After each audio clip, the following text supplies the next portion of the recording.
Friends, welcome to Disha tasty kitchen. आज आपण झटपट असं कमी कष्टात असं आईस्क्रीम बनवणार आहोत, पण टेस्टला तुम्हाला आपण जसं बाहेर विकत घेतो त्याच्यापेक्षाही अति सुंदर असं आईस्क्रीम कसं बनवायचं याची आता आपण रेसिपी बनवणार आहोत। आता इथे मी व्हॅनिला टुटी फ्रुटी आईस्क्रीम बनवला आहे।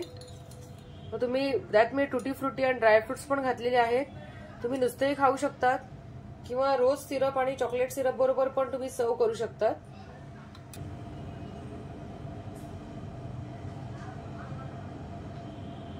तर आता आपण पटकन याची रेसिपी बघून घेऊया।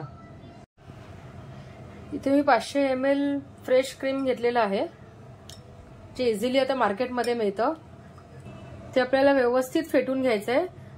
जवळपास समजा 1 वाटी असेल तर 1.5 वाटी होईल अशा प्रमाणात आपल्याला ते फेटून घ्यायचं आहे। एवढं ते फ्लफी होणं गरजेचं आहे।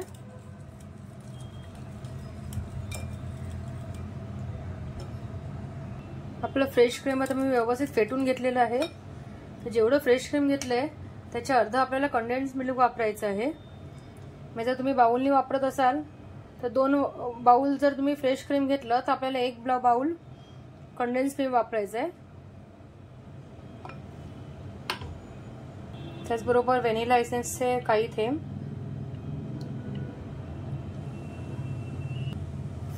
काजूचे तुकडे, टुटी फ्रुटी आणि चोको चिप्स। आता आपण व्यवस्थित मिक्स करून घेऊया।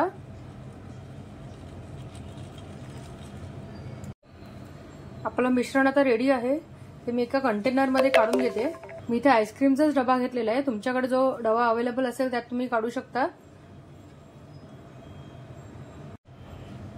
आता मी कंटेनर फ्रीजर मध्ये ठेवते। कंटेनर मी फ्रीज मध्ये ओव्हरनाईट ठेवला होता। आता आपण चेक करूया।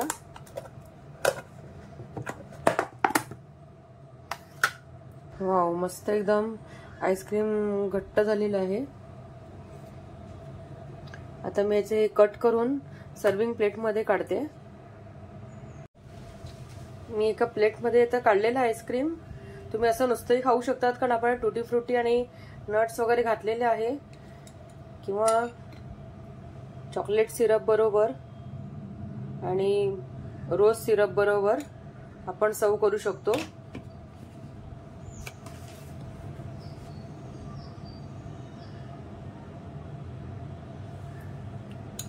फ्रेंड्स, कसा वाटला तुम्हाला आजचा व्हिडिओ? आवडला असेल तर लाईक करा, शेअर करा, चॅनलला सबस्क्राईब करा आणि बेल बटनला क्लिक करा। थँक्यू।